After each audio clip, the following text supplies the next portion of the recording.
10장 19절에서 25절까지 말씀입니다. 말씀은 히브리서 10장 19절에서 25절까지 말씀입니다. 신약 363면 정도에 있습니다.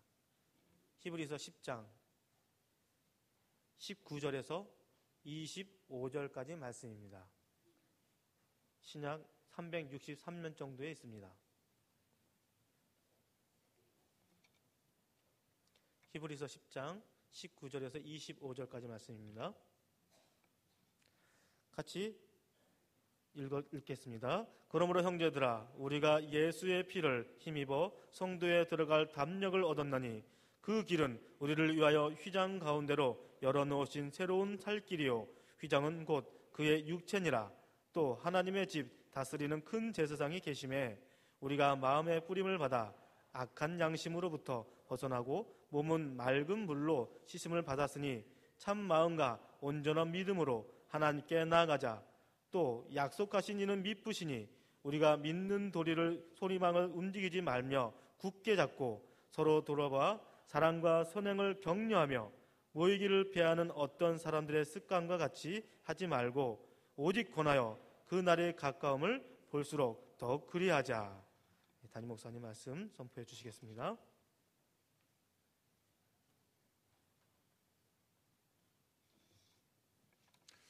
우리 옆에 사람들 한 번 더 인사하도록 하겠습니다. 성도님은 사랑받기 위해 태어나신 분입니다. 주 안에서 사랑합니다. 진심으로 사랑하고 싶습니다.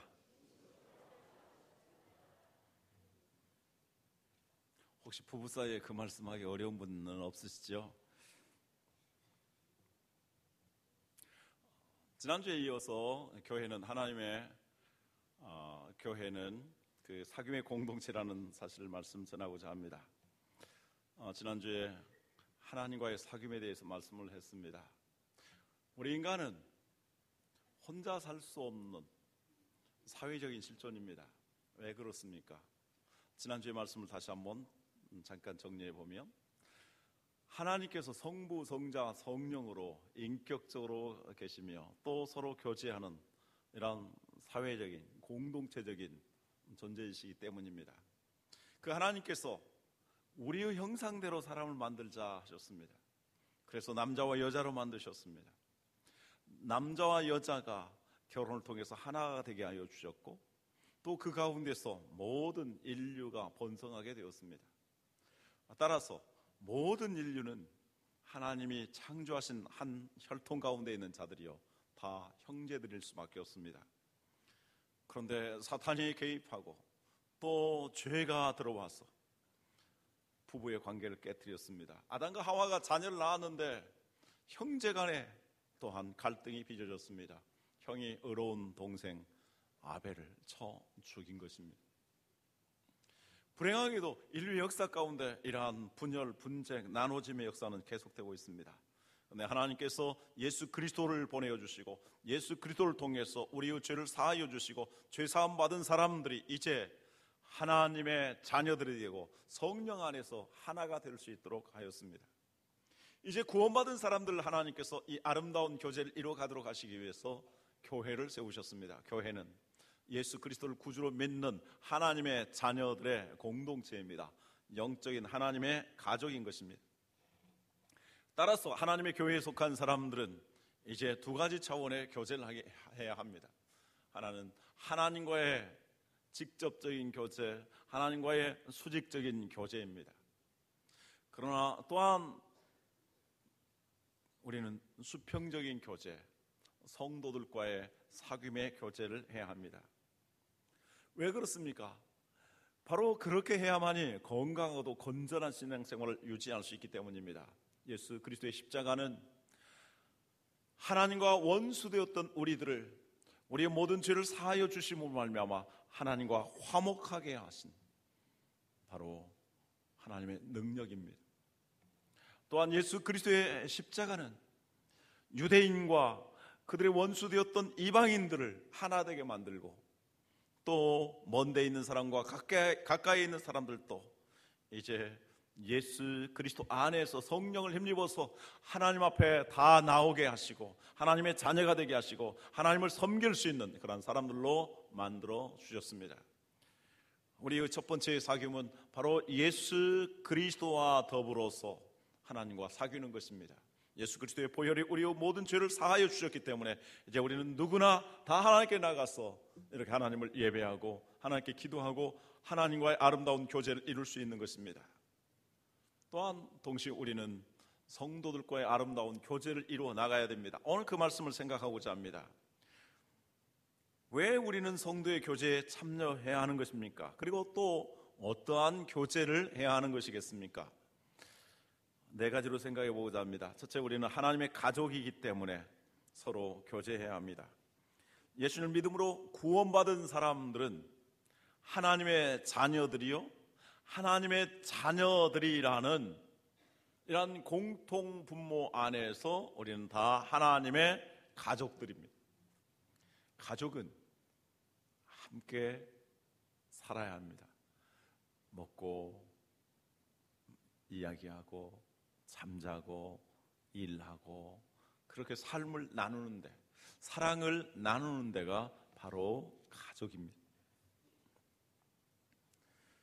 그러므로 영적인 가족인 하나님의 자녀들이 서로 모여서 교제하는 것은 아주 당연한 일입니다. 성경에 이렇게 말씀합니다. 요한일서 4장 10절에서 12절 말씀, 사랑은 여기 있으니 우리가 하나님을 사랑한 것이 아니요 하나님이 우리를 사랑하사 우리 죄를 속하기 위하여 화목제물로 그 아들을 보내셨습니다. 사랑하는 자들아, 하나님이 이같이 우리를 사랑하셨은즉 우리도 서로 사랑하는 것이 마땅하도다. 어느 때나 하나님을 본 사람이 없으되 만일 우리가 서로 사랑하면 하나님이 우리 안에 거하시고 그의 사랑이 우리 안에 온전히 이루어지느니라. 하나님이 우리를 사랑하셨기 때문에 하나님의 사랑을 받은 사람들은 서로 사랑하는 것이 마땅하도다. 이렇게 사랑을 이룰 때에 하나님의 사랑이 우리 안에 거하시고 이 하나님의 사랑이 온전하여진다라고 말씀합니다. 우리의 신앙의 성숙도 이러한 하나님의 백성들 사이에 아름다운 사랑의 교제를 통해서 이루어져 간다라는 말씀입니다. 그런데 불행하고도 유감스럽게도 한 지붕 안에 살면서 서로 등 돌리며 살아가는 사람이 있을 수 있는 것처럼 하나님의 교회 안에서도 만약 그렇게 살아가게 된다면 얼마나 안타까운 일이겠습니까? 고립된 신앙인은 정상적이지 못합니다. 고립된 신앙생활을 하는 사람들은 정말 건강하게 신앙이 성장해 나가기 어렵습니다. 그래서 성경 우리에게 말씀하고 있습니다. 다 같이 들어가겠습니다. 요한일서 4장 19절에서 21절 말씀, 우리가 사랑하면 그가 먼저 우리를 사랑하셨습니다. 같이 읽으세요. 누구든지 하나님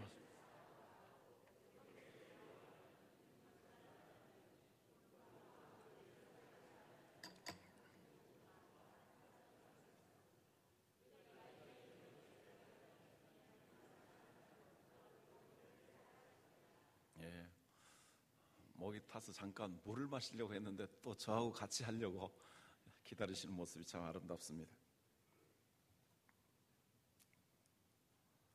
만약에 하나님을 사랑한다고 하고, 다시 말해서 하나님과의 수직적인 관계는 충실히 갖는다고 하면서 형제들과의 사랑을 하지 못하고 사랑의 교제를 이루지 못하고 오히려 미워하게 된다면 진짜 그것이 하나님을 사랑하는 것이겠는가? 하나님과의 정상적인 교제가 잘 이루어진다면 하나님을 사랑하는 모든 형제들과 더불어 사랑하며 아름다운 교제를 이룬다, 이렇게 말씀하고 있습니다. 그러므로 초대교회 성도들은 늘 모이기를 힘썼습니다. 그들은 성전에서 모였을 뿐만 아니라 집에서 모였습니다. 그들은 모여서 사도의 가르침을 받아서 또 떡을 떼면서 교제하면서 기도하기를 힘썼습니다. 다 같이 서로를 위해서 기도의 제목을 가지고 힘써서 기도한 것입니다. 이렇게 늘 모여서 성전에서 하나님을 예배하고 또 집에서 모여서 서로의 필요를 따라서 나누어 줬습니다. 모든 물건들을 서로 공통으로 사용하기도 했습니다. 그들은 같이 떡을 떼어서 먹었습니다. 오늘 또 우리 교회 장로님 권사님의 따님이시고 또 우리 성도님들의 아들 100일이 됐다고 해서 점심 식사 때 떡을 준다고 합니다. 떡을 이렇게 떼어 먹었습니다. 그리고 기쁨과 순전한 마음으로 음식을 먹으면서 하나님을 찬양했습니다. 세상 사람들이 보기에도 참 아름다운 그러한 교제를 이루는 생활을 했습니다. 이것이 하나님이 원하시는 교회 생활의 모범입니다. 하나님께서 아름다운 예루살렘 교회 성도들의 삶을 통해서 우리 모든 교회들이, 우리 모든 성도들이 그렇게 살아가기를 원하고 계신 것입니다. 그래서 요한일서 1장 3절 4절 이렇게 말씀합니다. 지난주에 읽었던 말씀인데요, 우리가 보고 들은 바를 너에게도 전하면 너희로 우리와 사귐이 있게 하려 함이니 우리의 사귐은 아버지와 그의 아들 예수 그리스도와 더불어 누림이라. 우리가 이것을 쓰면 우리의 기쁨이 충만하게 하려 함이라. 자, 사도 요한을 비롯해서 여러 사역자들이 이 편지의 대상인 교회들에게 여러분들과 사귐을 갖기를 원합니다. 우리의 사귐은 하나님과 그 아들 예수 그리스도와 더불어서 누리는 것입니다. 이렇게 우리가 사귐으로 말미암아서 우리의 기쁨이 충만하기를 원합니다. 그럼 우리가 뭘 가지고 사귈 것입니까? 우리가 보고 들은 바를 여러분들에게 전하여서 사귀기를 원합니다. 사도들은 예수 그리스도의 말씀을 들었습니다. 예수 그리스도께서 행하신 이적과 기적들을 보았습니다. 예수님이 우리의 죄를 위해서 십자가에 못 박혀 죽으시는 장면도 목격했습니다. 그리고 예수님이 부활하셨고 부활하신 예수님의 그 모습과 손의 못자국까지도 만져보았습니다. 그래서 그들은 이제 할 이야기가 많아졌습니다.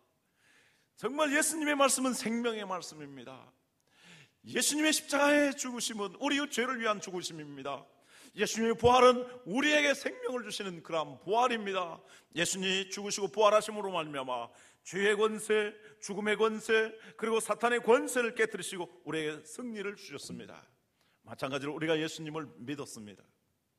예수님의 말씀의 은혜를 받았습니다. 우리가 보고 들은 것, 우리에게 경험한 것들이 많습니다. 성도님, 하나님께서 나에게 이러한 은혜를 주셨습니다. 우리의 삶 속에 이러한 그 역사를 이루어 주셨습니다.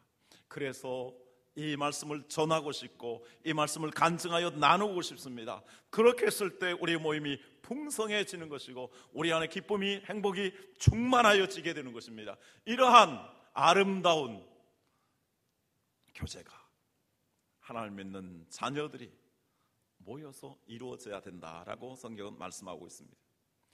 우리가 보고 들은 바를 여러분들에게도 전하고자 합니다. 그래서 우리 안에 기쁨이 충만하기를 원합니다. 이러한 아름다운 사랑의 교제, 사랑의 공동체가 우리 성도님들과 우리 소망교회 목장들 가운데 충만하게 이루어지기를 주님의 이름으로 축원합니다. 두 번째로 예배가 우리의 삶의 현장에서 이루어지기 때문입니다. 자, 구약시대의 예배는 성전을 중심해서 이루어졌지만 신약시대의 예배는 그것으로부터 벗어나게 됩니다. 성령과 진리 안에서 어떤 특별한 거룩한 장소를 구애받지 아니하고 우리 성도들이 주님의 이름으로 모이며 그것이 바로 삶의 예배의 현장이 되는 것입니다. 하나님께서 기뻐하시는 예배는 신령과 성령과 진리 안에서 우리의 삶의 현장 속에서 먼저 드려지기를 원하시는 것입니다. 히브리서 9장 10장 19절에서 20절 말씀합니다. 그러므로 형제들아, 우리가 예수의 피를 힘입어 성소에 들어갈 담력을 얻었나니 그 길은 우리를 위하여 휘장 가운데로 열어놓으신 새로운 살 길이요 휘장은 곧 그의 육체니라. 예수님이 십자가에 못 박혀 죽으심으로 말미암아 성전의 휘장이 찢어지게 되었고 이제 누구든지 하나님께 나가서 예배할 수 있게 되었습니다. 어디에서든지 예배할 수 있게 되었습니다. 로마서 12장 1절 2절 말씀합니다. 같이 들어가죠. 그러므로 형제들아, 내가 하나님의 모든 자비하심으로 너희를 권하노니 너희 몸을 하나님이 기뻐하시는 거룩한 산 제물로 드리라. 이는 너희가 드릴 영적 예배니라. 너희는 이 세대를 본받지 말고 오직 마음을 새롭게 함으로 변화를 받아 하나님의 선하시고 기뻐하시고 온전하신 뜻이 무엇인지 분별하도록 하라. 영적 예배, 신령한 예배는 어떤 예배입니까? 우리의 몸을, 다시 말해서 우리의 삶을, 우리의 삶의 현장 속에서 드려지는 예배라고 말씀하고 있습니다. 그래서 세속적인 삶과 세상과 구별된 삶을 이루어갈 때 우리의 삶이 하나님 앞에 드려지는 예배가 된다는 것입니다. 만약에 우리가 우리의 삶의 현장에서는 하나님을 예배하지 아니하고 이렇게 어떠한 교회당이라든지 공예배 가운데서만 하나님을 예배하게 된다면 이런 문제가 생길 수 있습니다. 신앙과 생활이 분리되고, 그래서 우리의 신앙이 형식적이고 또 이중적일 수 있습니다. 우리의 삶에는 하나님을 예배하지 못하고 이렇게만 예배하게 된다면 그렇게 된다는 것입니다. 그래서 초대교회 성도들이 집에서 모이고 성전에서 모이고 집에서 모였었는데, 집에서 모이는 것과 성전에서 모이는 것이 전혀 차이가 없었고 또 균형을 이루었습니다. 한 말씀을 확인하도록 하죠. 사도행전 5장 42절 말씀 같이 읽습니다. 그들이 날마다 성전에 있든지 집에 있든지 예수는 그리스도라고 가르치기와 전도하기를 그치지 아니하니라. 사도행전 20장 20절 말씀 같이 읽습니다. 유익한 것은 무엇이든지 공중 앞에서나 각 집에서나 거리낌이 없이 여러분들에게 전하여 가르치고, 집에 있든지 성전에 있든지 집에서나 성전에서나 가르치고 전하기를, 전하고 가르치기를 같이 했다는 것입니다. 그래서 하나님은 우리의 삶의 현장 속에서, 가정 또는 직장, 일터 속에서 바로 우리 성도들이 모여서 그곳에서 하나님을 예배하기를, 또 아름다운 교제를 이루기를 기뻐하시는 것입니다. 1773년 영국 웨인스 게이트라는 시골 소도시에서 시를 쓰며 여러 가지 저술 활동을 하면서 근근히 생계를 이어가던 바로 존 포셋이라는 목사님이 계십니다. 아주 시골이었기 때문에 성도들의 생활을 통해서 생활비를 충당하기 어려워서 그와 같은 일을 하면서 목회 활동을 하신 것입니다. 이분이 여기에서 44년 동안 목회를 했습니다. 그분의 시가 알려지고 그분이 이제 유명해지면서 도시의 큰 교회에서 그분을 목회자로 초청했습니다. 그래서 이제 44년 동안 정들었던 교회에 하직 인사를 하고 이제 마차에 이삿짐을 싣고 떠나려고 합니다. 성도들은 나와서 차마 말을 할 수가 없습니다. 정드셨던 목사님이시지만 시골에서 계시기에 너무나 아까운 분이시기 때문에, 큰 교회에서 초청하셨기 때문에 말은 하지 못하고 눈물을 적시면서 옵니다. 그 모습을 지켜본 그의 부인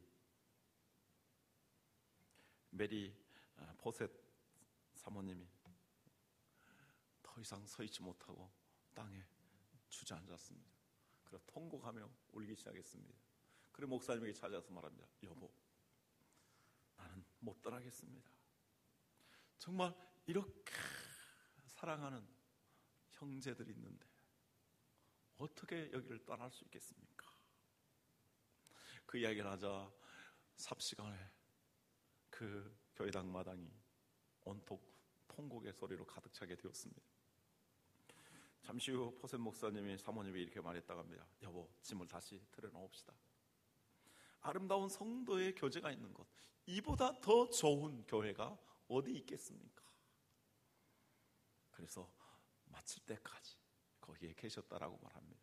근데 그분은 이제 짐을 들여놓고 책상 앞에 들어가서 기도를 했습니다. 그때 시상이 탁 떠올랐습니다.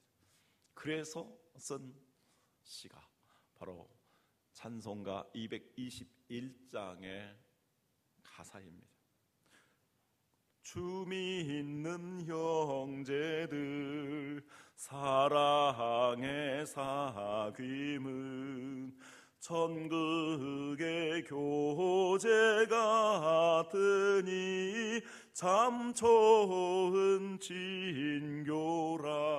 2절 다 같이 하죠. 하나님 보좌 한 기도 드리니 우리의 믿음 소망이 주 안에 하나라. 피차의 슬픔과 수고를 나누고 늘 동고동 나가는 주 위로를 나누네. 교회는 어떤 곳입니까? 정말 아름다운 교회는 삶의 수고와 슬픔을 함께 나누며 동고동락하며 서로를 위로하고 격려하는 그런 교제가 있는 공동체입니다. 정말 이러한 교회, 이러한 교제가 이루어지는 우리 성도들, 우리 교회가 되기를 원합니다. 세 번째, 신실한 그리스도인들은 모두 영적인 제사장이기 때문입니다. 성경 우리에게 말씀합니다. 우리 모든 그리스도인들은 왕 같은 제사장들이다. 그런데 이 사실을 모른 채 우리가 신앙생활을 하게 되면 피동적이기 쉽습니다. 예배를 해도 주체가 아니라 객체가 됩니다. 우리가 교회 신앙생활을 해도 주체가 되지 못하고 적극적이지 못하고 수동적이며 비동적이며 객체가 되기 쉬운 것입니다. 제가 목자들 모임 가운데서 종종 그 이야기를 합니다만, 그러한 교회의 모습에 대해서 이렇게 비유를 하고 있습니다. 마치 이러한 교회는 축구장에서 경기하고 있는 모습과 같다. 한 사람의 감독이 있습니다. 물론 그를 돕는 코치들이 있을 것입니다. 자, 그 한 사람의 코치는, 감독은 아마 담임 목사이겠죠. 그리고 돕는 코치들은 부교육자들이겠죠. 그리고 12명의 11명의 선수들이 열심히 뜁니다. 교회에서 장로님들이라든지 주축으로 봉사하고 있는 사람들일 것입니다. 그리고 수만 명의 사람들은 그걸 구경하고 있습니다. 잘하면 박수치고 잘못하면 화를 내고.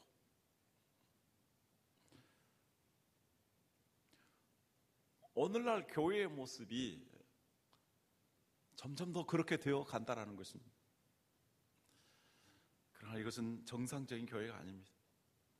우리 모든 그리스도인들은 영적인 제사장으로 하나님을 예배합니다. 그런데 이렇게 전체 교회가 모였을 때는 우리가 예배 의식이 중심이 되어지기 때문에 서로 이 예배에 적극적으로 참여하기 어렵습니다. 그러기에 초대교회 성도들은 집에서 모인 것입니다. 집에서 모여서 영적인 제사장으로서 예배에 모두 다 적극적으로 참여할 수 있게 된 것입니다. 히브리서 10장 21절 22절 같이 읽습니다.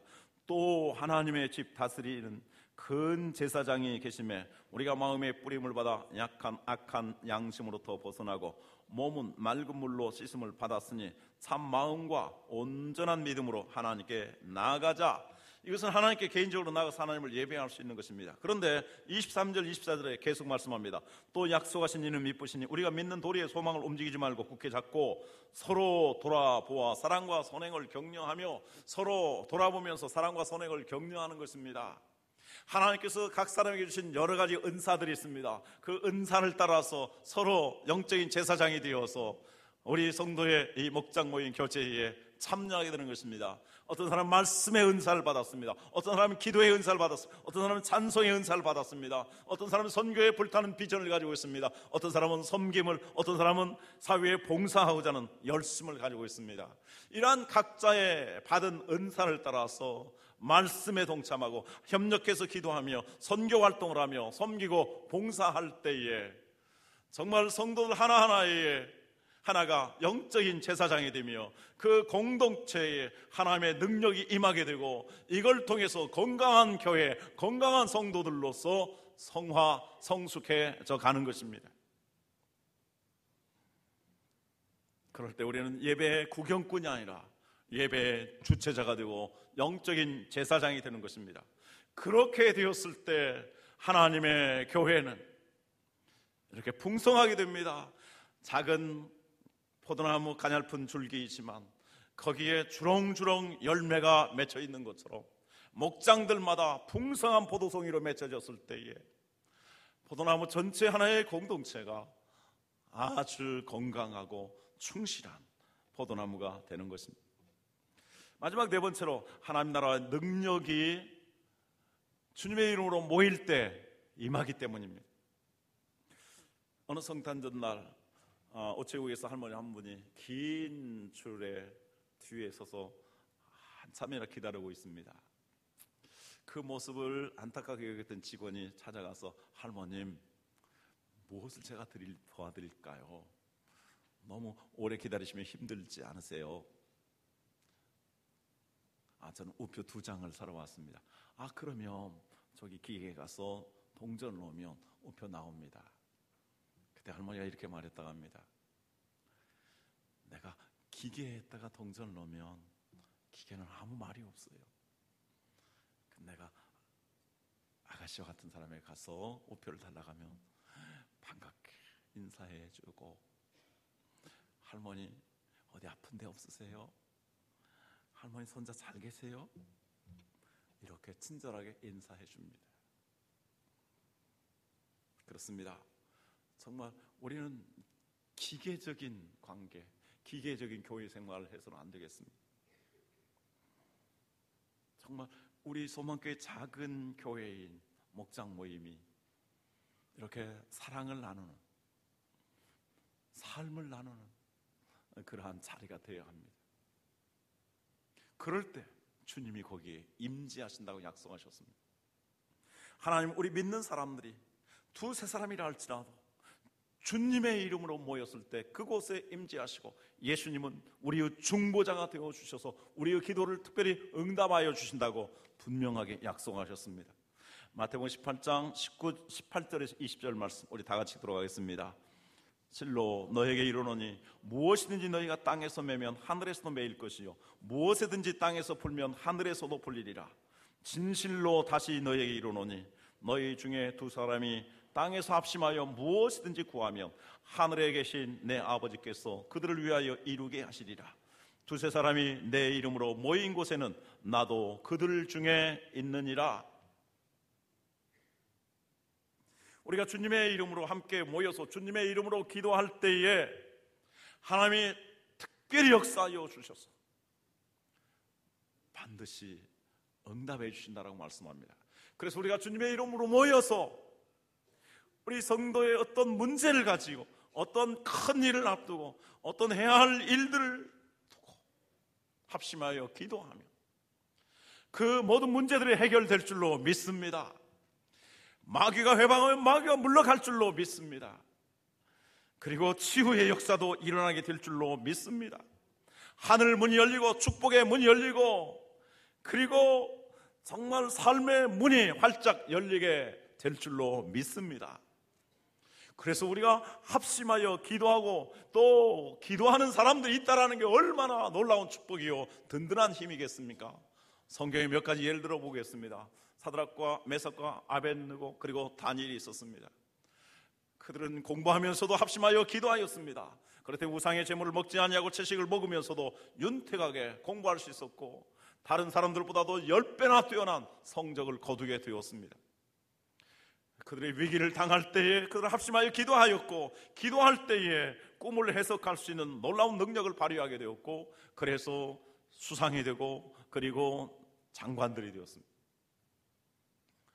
또 그들의 위기를 당할 때에 기도하였더니 풀무불 속에 용광로 속에 들어가도 그들은 죽지 아니하고 살아날 수 있었습니다. 사자굴에 던져져도 그들은 합심하여 기도하였기 때문에 사자가 침묵을 하고 그들은 완전한 보호함을 받았던 것입니다. 바울과 실라가 감옥에 들어갔습니다.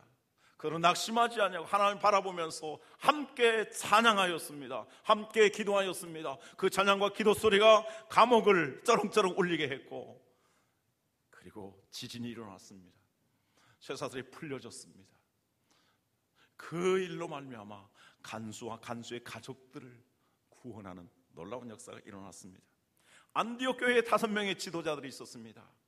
이제 교회가 부흥하기 시작했는데 우리가 어떻게 하나님을 더 섬길까 금식하면서 하나님의 성령의 음성을 듣기 위해서 기도하였을 때 바울과 바나바를 따로 세워서 선교사로 파송하라고 그랬습니다. 이렇게 해서 그 둘을 선교사로 파송하였더니 이제 아시아의 선교의 역사가 열리게 된 것입니다.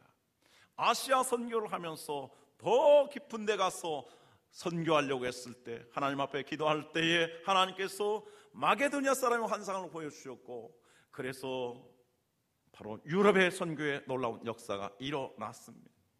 우리가 합심하여 하나님 앞에 기도할 때에, 주님의 이름으로 모여서 기도할 때에 하나님께서 문제를 해결해 주시고 축복의 문을 열어주시고 전도의 문을 열어주시고 선교의 문을 열어주시는 것입니다.